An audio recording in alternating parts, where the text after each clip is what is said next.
Good morning, everyone. Welcome to our pre-match press conference to preview our game against Wolves. We'll start off with Alan from Sky. Morning, David. Morning. A bit of a break since your last game at Brentford, and you managed to get the players out to a much warmer climate.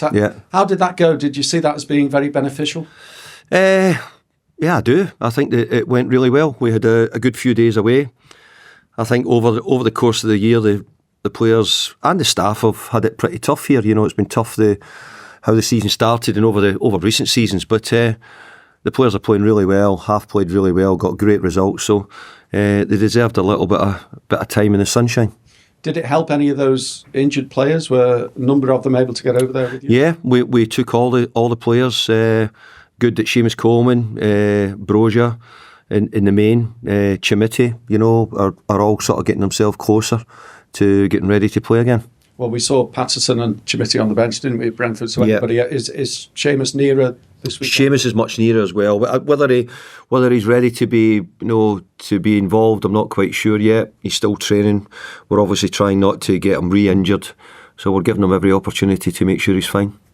Good. A 7-match unbeaten run in the league, which is the first time that's happened in over 7 years. Do you feel that's quite an achievement, given that you've only just stepped into the role and injuries that you've had as well to such important players?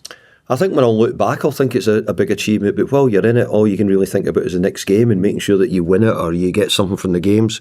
Every game at the moment for us, taking points is the most important thing, that we keep getting ourselves further and further away from the bottom 3 spots. But no, I think at the moment, if you'd said to me when I came in, I would go have a period where we go 7 unbeaten, I think I'd shake your hands and say thanks very much. And many managers in recent years, numerous Everton managers, have strived to improve Everton's away form. You've not lost away since you have returned. What's the secret there? Anything you've done differently? Well, maybe the secret is I think we've had more home games than away games at the moment. That would probably be the first one, I would say, because I have to say, the run of games in some ways, we had quite a few home games, which is always good, and I think Goodison at the moment is special, and getting results here is probably even become harder now because of we know that it's coming to an end.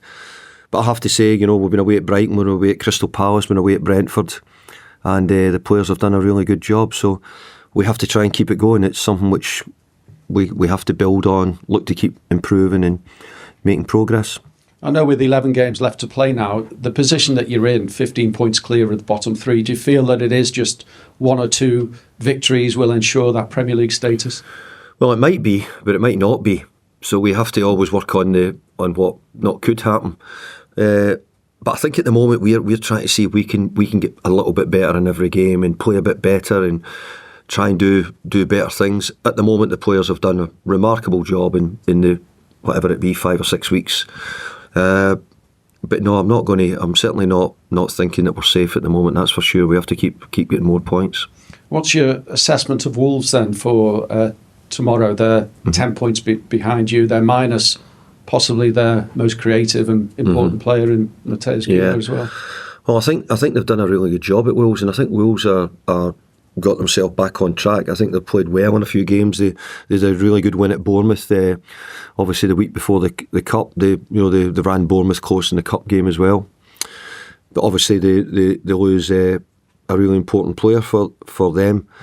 But we've lost really important players. Look at Dominic been out the team, and LA been out the team in recent weeks. So we've had that situation as well. So part of football nowadays that you get injuries and you have to find a way of coping without them.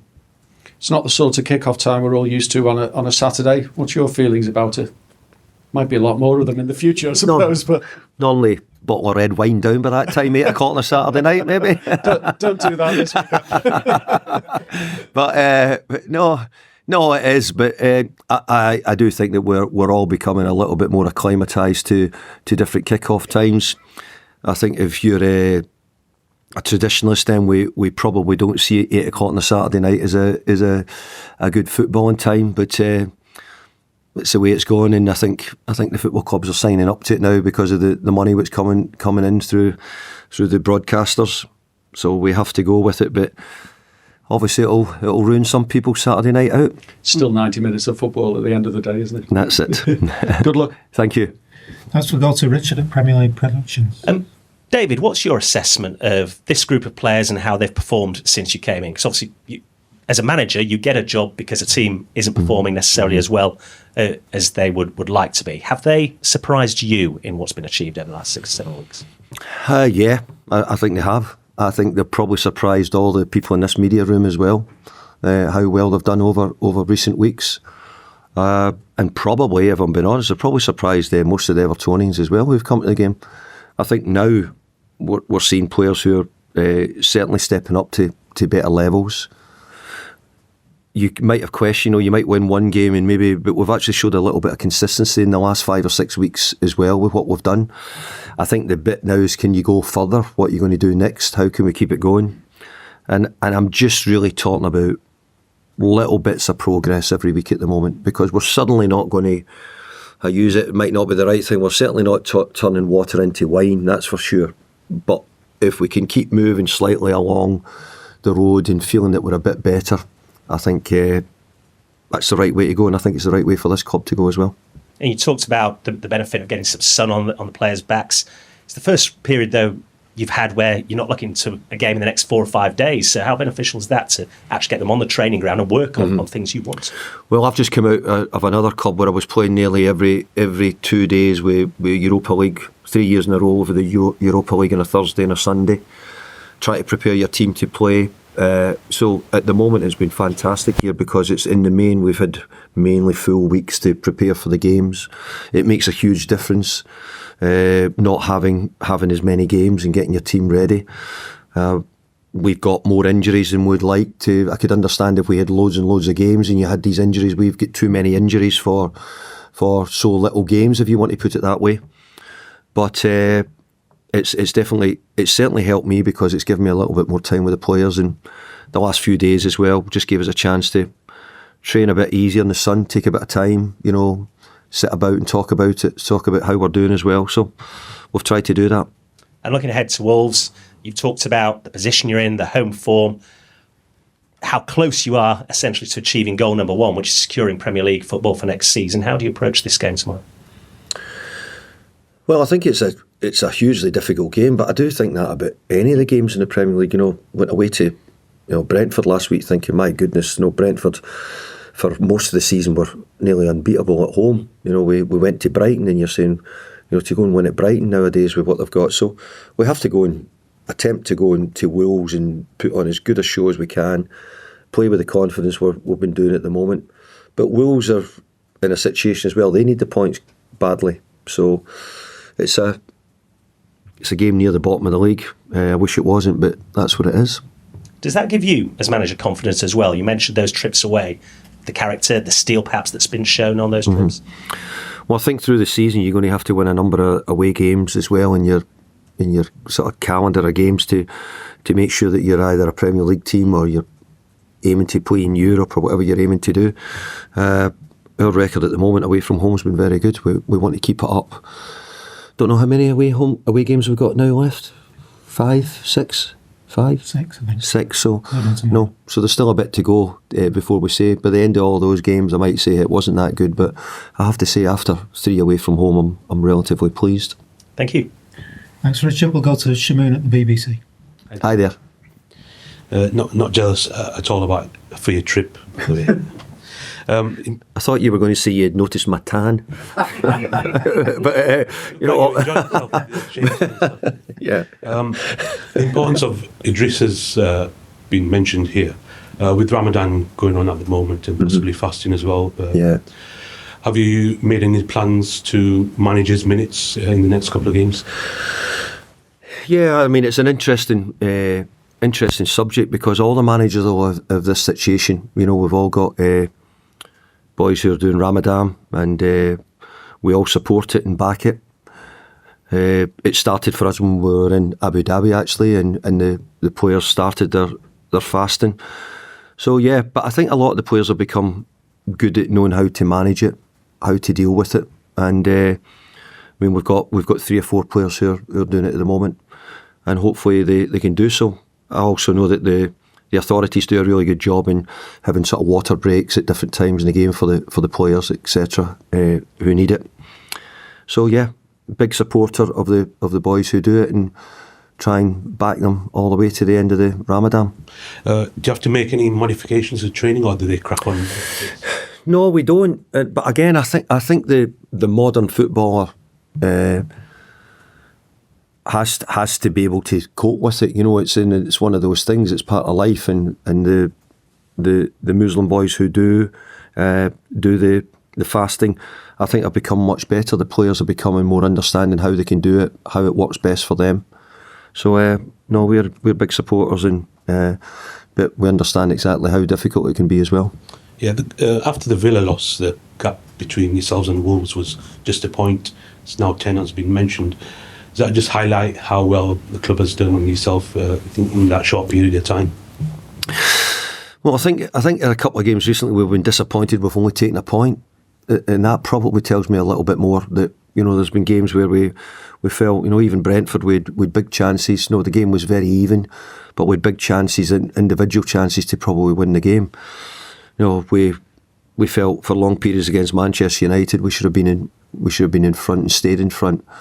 So there's been a lot of good things as well as the victories we've had. The couple of draws have been good, but maybe they could have been better. I think the players are doing a really good job, and I want them to stick at it. I want them to continue to show us all that they can keep this up. And how far's Lewin, do you reckon? Lewin's probably one of the ones. I mean, the likes of Dwight, Lewin, Dom, who would come into were sort of were forward players who were needing back, and were creative players as well. I don't think any of those three at the moment are really close, you know. But Ellie's doing much better. He's not running yet or anything, but he's certainly improving from his injury. Cheers, thanks. Thanks, Shemay. We'll go to Julia.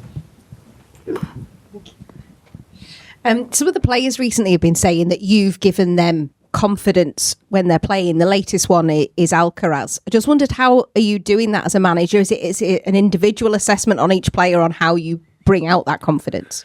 I don't know. You do things when you're a manager and a leader. You find ways of trying to, you know, get the best out of people. Everybody in any industry will be trying to do the same. People in leadership roles. So we have to coach them. We have to try and give them encouragement, back them. But, you know, now and again, you know, sometimes there's a lot of the players will need a bit of tough love as well. So it won't all be one way. You know, they need to keep performing to get that good encouragement as well. But I have to say the players have responded brilliantly. They've made it easy for me in some ways. But we want them to continue getting better. And with that confidence, the statistics on Jesper Lindstrøm and Jack Harrison, no assists and no goals at the moment. How are you going about using them on the wing and then trying to get them into those numbers of assists and goals? Well, let's be fair. You won't have longevity if you're not going to get me assists and you won't going to get me goals. So you have to find ways of coming up with those numbers. It's just the world we're in. We can get all the statistics now and we can talk about it. So those two are both attacking players. I think the both of them have done well. But yeah, I need goals from them. I need assists from them. So yeah, they both need to improve greatly in that. They've both done a really good job in recent weeks, but they're parts of the games we want them to improve on. And James Tarkowski clocked up 103 consecutive Premier League appearances for the club, which is a club record. As a leader and a player, what have you found with him, working with him? Mm-hmm. Well, I think he's going on to show that, you know, out with maybe one or two centre-halves in the league, he's as good as MD. And certainly having people who are fit and available for every game. There's 103 games. You know, that in itself in football in terms is an incredible record, because you need players who are fit. You want your best players fit. It's part of football nowadays. You know, we're seeing so many injured players, whether it because of the amount of games they're playing or if it's just the way football's going, the speed of the game. But I have to say, congratulate Tarky, because he's done a great job. And I have to say, he's proven behind the scenes to be a good leader as well. He's taken over from Seamus at the moment. Seamus has been injured, but he's done a great job. And I know when you started, you brought Leighton into your setup, and you know you were trying to get to know him in a different role than what you've been used to. What's your assessment now? It's been a few weeks in, and what role does he play in your setup? He's playing a huge role, and I've been really impressed by him. There's a lot of really good young coaches out there I've seen football, and I'd now put Leighton in area as well. But he's got great insight, a little bit different to some of my staff, which helps greatly. And he's he's making his way. He's probably enjoying. I think he's enjoying working sort of at the top end as well. But he's helping us a lot, and he's speaking. We're talking a lot with a lot of the players, and he's a boy who's got great experience, whether it be playing for this club or playing for England. Thanks, Julia. Go to Will. Isaac, just going back to the injuries, you mentioned Broja. Do you know when he might be available again? Where's he up to? He's training. He's joined in a little bit. He's not fully right yet. I'm hoping that I would say that after the international break would probably be the right time. There's an outside chance that maybe he could be fit for next week, maybe.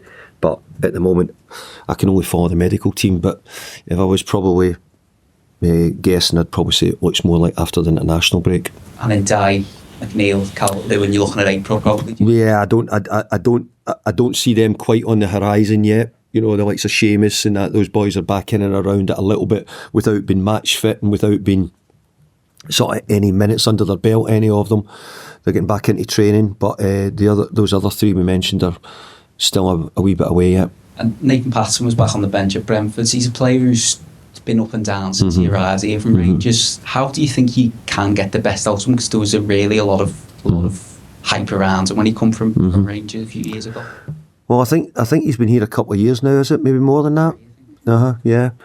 So, no, I know he needs to step up, and I want him to step up with Scottish as well. We need him. We need all the players we can. So we need him to step up, and I'm hoping that in the next month or two we get a chance to work a bit closer with him. He's had a few injuries. You know, he's been out really the last, I don't know, it's 4 weeks, 6 weeks or something. So there are bits when you miss out, and you miss out in the training, you miss out in the coaching and the opportunities to be around the group and, you know, get to know him a bit better. He's come on a couple of times, but I think he needs to be looking to step up. He certainly does. Thanks, Will. Any further questions in the open section before we move on? No? Okay, thanks.